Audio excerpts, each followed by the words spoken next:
I'm Sonia Azad. Welcome to The Shift, a place to inspire growth, resilience, and wisdom, real connection, healthy conversation as we navigate life's changes and challenges together.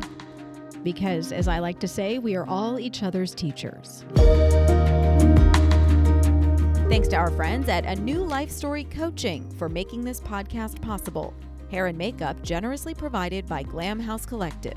Hi, I'm Sonia Azad. Welcome to The Shift. We're at Dallas Irby today, and I'm here with my friend Dr. Brad Schwal from the center. Good to see you. Good to see you. It's been a while. It has. How are you doing? I am doing great. How about yourself? I'm great. All is Good. well. Good. Yeah, thankful. Thankful to be here. Great.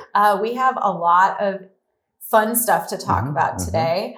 I've talked to you about a range of topics in the past several years, but today we're focusing on relationships. And, you know, sort of most importantly, I'd say starting with the relationship you have with yourself. Absolutely. Yeah. I'm not sure that people consider from day to day, like just waking up, all right, what's my relationship with myself? No. We're always thinking about what we have to do. And often we are receiving or seeking validation from our activities or our accomplishments or others. And so that grounding in who we are, and there's so many aspects to that, really is key for us being present in relationships. Because if we're anxious about ourselves, we're not being truly genuine. And that inhibits intimacy, closeness, and in authentic interaction. Yeah. And like listening, I feel like if you're not able to have a relationship with yourself and to be present mindfully or authentically, how are you even exchanging any sort of energy with anyone else? Absolutely. And it's awareness, because every reaction we have is connected to our past, to how we view our world. And so if we don't have awareness, then we become more reactive than responsive. So we're reacting with our own perception about what might be happening, but that perception may not be accurate. But if we're constantly self-reflecting, then we can figure out how we need to respond rather than react. What's the best way to start practicing self-reflection? So, of course, as a president of a counseling center, I would say that therapy is one helpful way to explore how we perceive the world. But individually, being aware of our past. So thinking about the rules in our family, how our parents treated us, thinking about our experiences. So if someone asks us to do something and we believe it's questioning and we react, we're thinking, why am I reacting in that way? How is that similar to a past experience? So that awareness of the past, that awareness of what does bring meaning to us, that awareness of what we are looking for each day to find meaning. By focusing on that, then we keep from just doing the rat race and just feeling like we're on a wheel getting nothing done.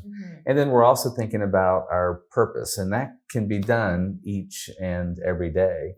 There's kind of a philosophical approach of thinking each day, you know, what if this was your last day? What would you want to have done? And it doesn't mean necessarily going on a trip or getting some great meal, but how do you want to treat others? How do you want to think about yourself? How do you want to take care of yourself in that day, each day? How do you want to be remembered is like the first thing that came to mind for me. It's like, oh my gosh, I hope I was impactful for people and kind. So something I often say when leading wellness workshops is I encourage people to wake up and think, what do I desire from this day? Instead of just, what does this day require of me? So like there are going to be people who need things from you, but without that kind of solid foundation, this is who I am, this is what I need, this is what I stand for, this is how I'm going to sort of show up for myself and for people today. Then you're just kind of like a leaf being thrown around in the wind. I like that. I remember when you did that for our staff. Yeah. So what do I desire for the day? that awareness helps us to be present.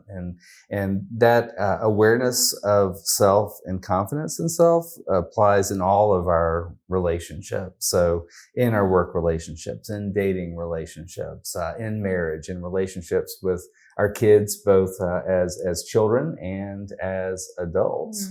That if we don't know where we are that day, it makes it hard to connect. Yeah. So like even examining emotionally where you are, or like, how do I feel right now? If, I ask that question, actually my yoga students a lot. How do you feel right now? How do you feel in this moment? Yeah. And a lot of times people struggle putting a word to it. Why? What is that? So often we are constricted and it's hard to get in touch with that emotion because we might be afraid of that emotion. We might be afraid of being truly vulnerable. So, or it's like the wrong answer, like angry. I don't want to be angry. If we're lonely, we're afraid to address why we are lonely because we would prefer not to be lonely. Anger, there's so many layers to anger. And anger is about often unmet expectations.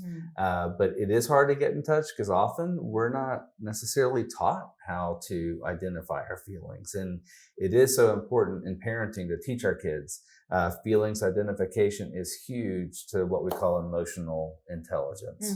And so often we tend to get defensive and react to the person rather than think, why am I reacting like this? So it's almost like standing outside of ourselves and observing our reaction.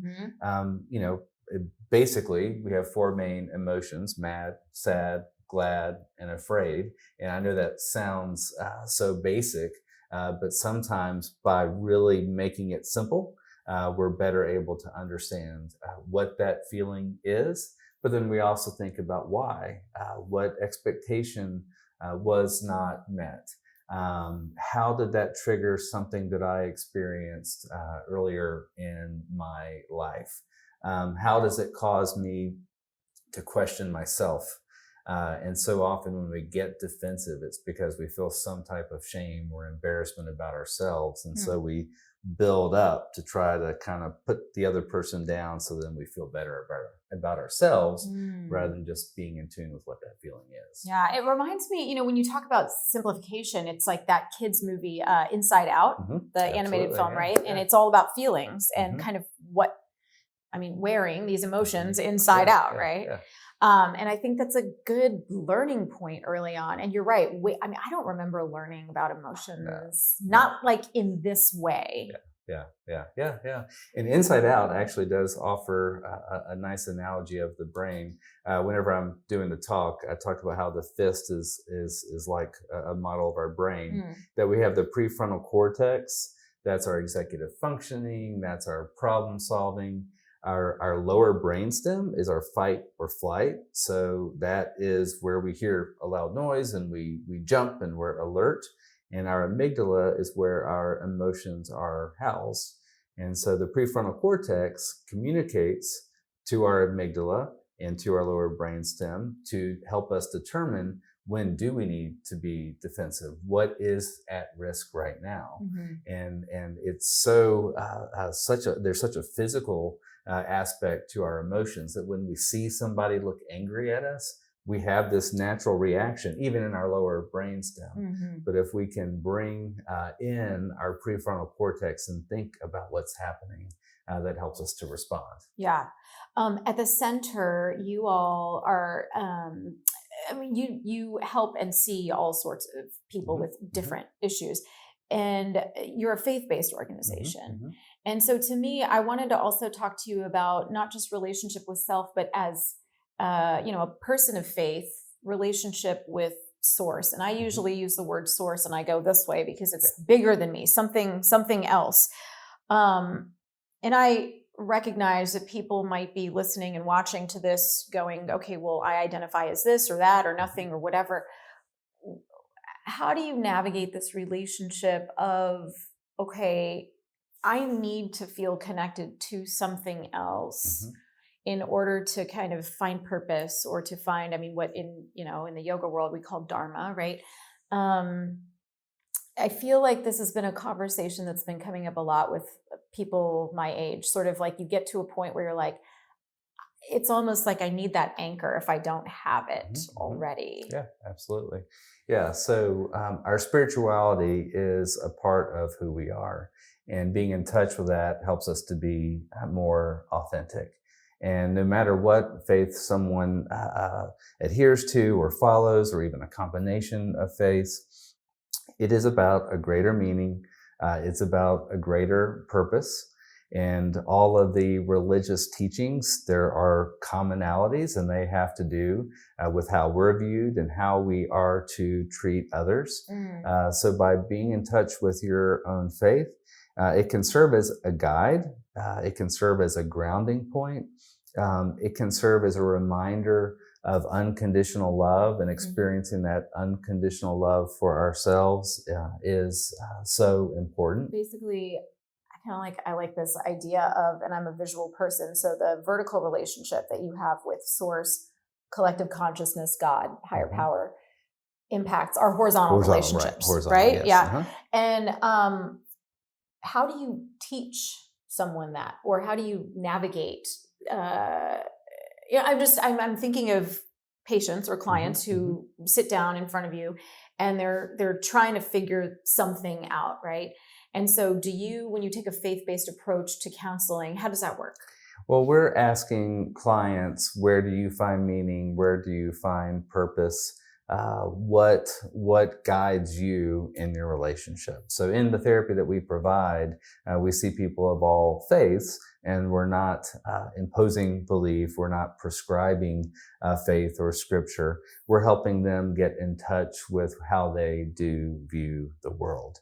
And certainly people's experience in their religious lives, it's varied, it's diverse.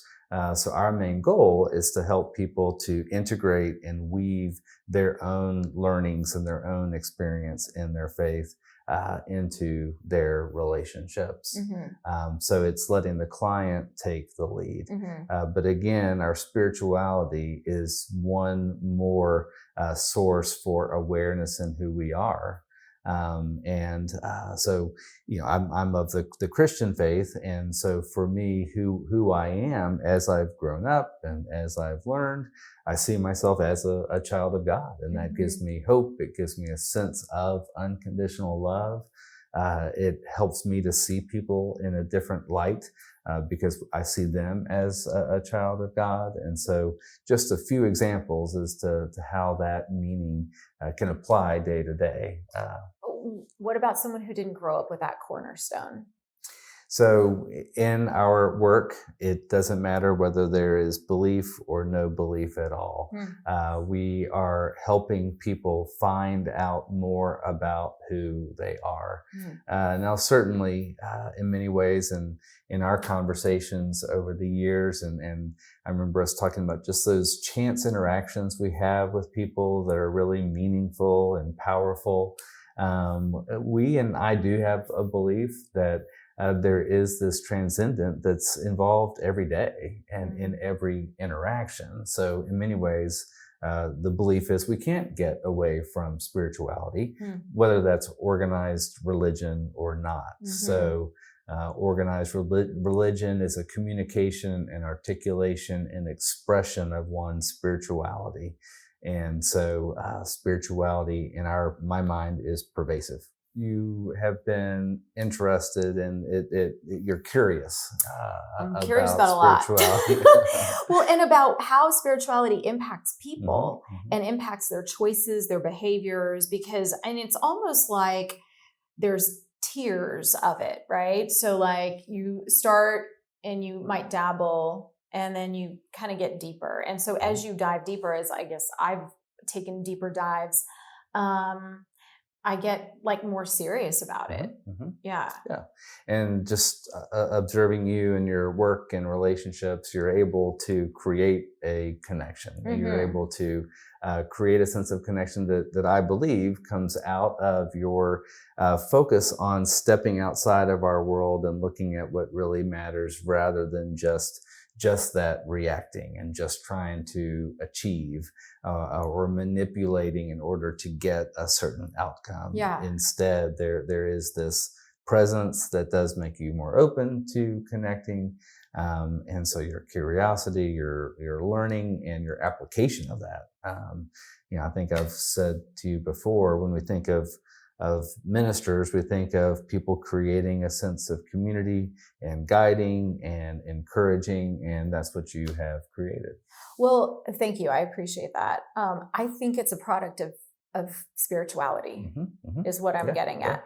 Because I think we can get stuck in that rat race that you mentioned, and when everything is about ourselves, then it's very self-involved. And I think that a lot of people, not just these days, but for a while, have been self-involved, and there's a lot of self-interest at stake. And I'm not saying don't take care of yourself. I am a big proponent of self-care, but I think that there is another dimension at play when you can kind of zoom out, see that 30,000 foot or 7 million foot viewpoint.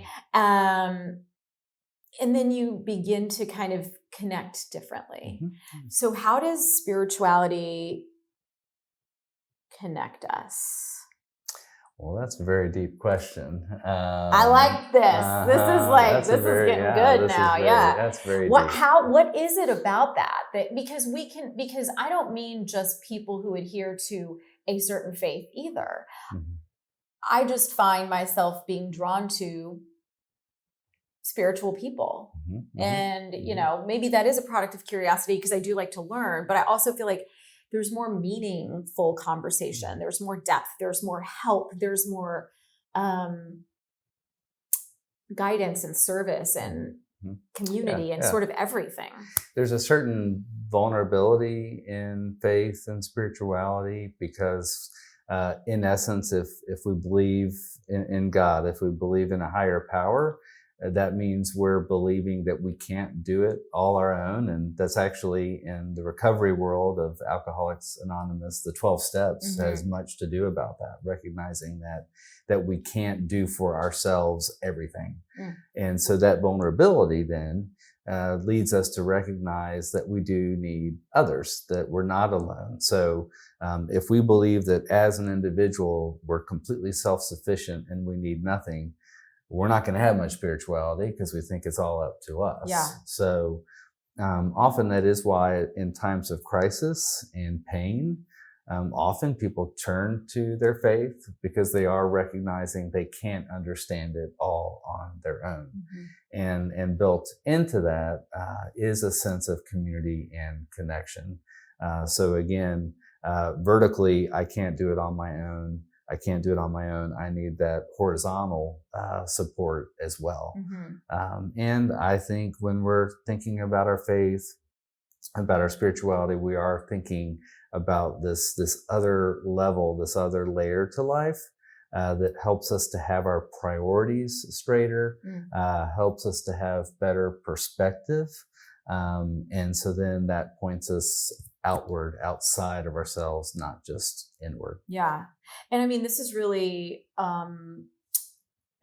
rooted in Buddhism. If we are sitting here just as we are, we recognize that we are not here only because of ourselves, right? Like, obviously we have mothers and fathers who created us and are the reason we are still here. They nourished us, right?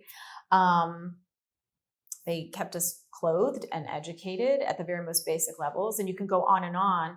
But even sitting here, someone made these clothes, someone made this chair, someone is behind that camera, right? And so we sitting here are a product of everything and all of the assistance of people around us. And I just don't think that I saw that until I started really studying Buddhism. Yeah. Even attachment theory talks about how a baby is not an individual, not a being on its own. It's only a being in relation to its mother, to its parents. because that child needs us to take care of that baby. And so the baby does not exist alone. And so I think spirituality is very much the same. In the Christian faith, the early church, the focus on community, on supporting each other. Even the body is the temple. Even that kind of we see as encouragement to take care of ourselves. Scripture in the New Testament, but the Scripture actually is about the body as a community. That we're all to keep our temple, keep our community healthy and strong. And so I think built into faith is that sense of community. And like you're saying, it goes across faiths and across approaches. And it adds, in my mind, to a richer life. Yeah. I mean, I feel like we're also speaking very like kumbaya about religion and faith, but the truth is also that it's caused a lot of division and discourse and war. And, what can get us back to the more pleasant part, like of these seeds, right? Like you want to plant seeds of goodness when we're talking about this stuff so that you have a stronger, I'll say, relationship with self. As a result of the stronger relationship with self, then you've got those horizontal connections with other people as well. Like what, how can we make this more pure than what it has been in the past? I think conversation. Our center is hosting an event of leaders of different faiths and how different faiths look at mental health. And so by having conversation and also bringing in a commonality, that faith is focused on wellness in essence. I mean, you think about hospitals and their connection to religion from early on. The faith has always been interested in well-being and wellness and care for people in times of stress, like death, like loss, illness. And so I think one way that we can counter and the antidote to how religion often becomes conflictual is to have conversation, to be open, to be vulnerable. And that's why we're doing this event where we will be talking among different faith leaders about mental health. I mean, and you do so much great advocacy for mental health checks, mental health awareness. What do you do for yourself to keep your mental health in check? And I ask you that as like, yes, as a person of faith, but also as a male identifying person, a person who's been through a lot in his life. And, how has your relationship with yourself changed through all that? Yeah. Well, certainly I've gained more and more awareness over the years. To me, important factors about day-to-day health are taking care of ourselves physically, that when we're tired, when we're not eating well, that physical health is important to our emotional health. I have learned that it's very important to have good friends who I can trust and be genuinely myself. And I've learned over the years the importance of having male relationships, and I always encourage that to men. Young adulthood, and sometimes men are less likely to build friendships and keep up friendships, so being intentional about that is so key. Certainly my own faith life, my own times of reflection ground me. And you would expect me to say therapy, that having a therapist, it's a outside party separate from our world, able to be more objective, someone that we can talk to and bring up just even general thoughts that we're having, ideas and questions. It doesn't have to be a major crisis to seek counseling and to see benefit from that. So through all the different changes in my life, finding those ways to have a foundation so that I can be as well as possible, seeing that as a responsibility to myself to take care of myself, but also a responsibility to those around me, because if I'm not taking care of myself, then there's a greater chance that I'm not treating others respectfully. So And then bottom line, it is that vulnerability that I'm not perfect. Yeah. And that it is okay to seek help and to seek support, and that life is about constant growth, constant gaining awareness. Yeah. I like that responsibility of self. You are responsible of taking care of yourself. We don't hear that enough. Just wanted to punctuate that. And so therapists see therapists? Oh, absolutely. Oh, okay. They should. Yeah. Yes. Very important when we're entrusted in the care of others, and we're dealing with very intense emotion. We project. There's what's called transference. So the way we respond is impacted by our own past, and so we must be aware of that in order to be effective as therapists. Yeah. I've been asking everyone in this series for any reading recommendations that you would like to offer, because I think that there's a lot more depth to the conversation that we could explore if we had, 4 hours or something. Sure. Yeah. I think a lot about John Gottman's work. He's got a book, The Heart of Parenting, on parenting, and several books on healthy habits and relationships. Harville Hendrix is another author that does have a spiritual integration to his work. How we see relationships is impacted by how we see God, as one of his premises. And Harville Hendrix has lots of good practical resources out there. So those are two that are at the top of my mind. There's a book called Boundaries that's a helpful book by Cloud and Townsend. And it too has some spiritual integration in it as well. So that's a really good one. Mind. Oh yeah. Another one that I need to reread. Yeah, right, I feel like one time is just not enough for some of these books. Right. Any wise words? You are always full of them. So last thoughts? So I'm going to say our goal is to be genuine, to be real. Spirituality can help us do that because it does help us focus on things greater than ourselves. And then because you like the point so well, that taking care of ourselves is a responsibility for ourselves, but also for those around us, because we can't get away from connection and interconnectedness. And I believe from our own viewpoint and belief and where we find meaning. Yeah, I love that. I mean, I really do love that. Think about it. If I'm not taking good care of myself, how can I take care of people around me properly, And I always look at people who do take very good care of themselves as a point of respect and admiration even, because I'm like, oh my gosh, what a great model of a human, someone who's taking great care of themselves. And you're right. Oftentimes they are doing so much good for other people, and it really does start with self. Absolutely. Thank you so much, Thank Dr. you. Bradschwell. Good to see you. Good to see you. Thank you all for joining us for this episode of The Shift. Remember to like, share, subscribe, and comment. We appreciate it. See you next time.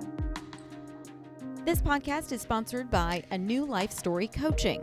Feeling stuck in life? Battling emotional hurdles and repeating familiar patterns? Are you yearning for a fresh narrative? Seek support at A New Life Story Coaching. We'll guide you in unveiling subconscious beliefs and emotional barriers, empowering you to script a life story that resonates with your true self. Embark on your transformation today by visiting anewlifestorycoaching.com. Your new chapter awaits. And don't forget about our friends at Glam House Collective. Let's get glam.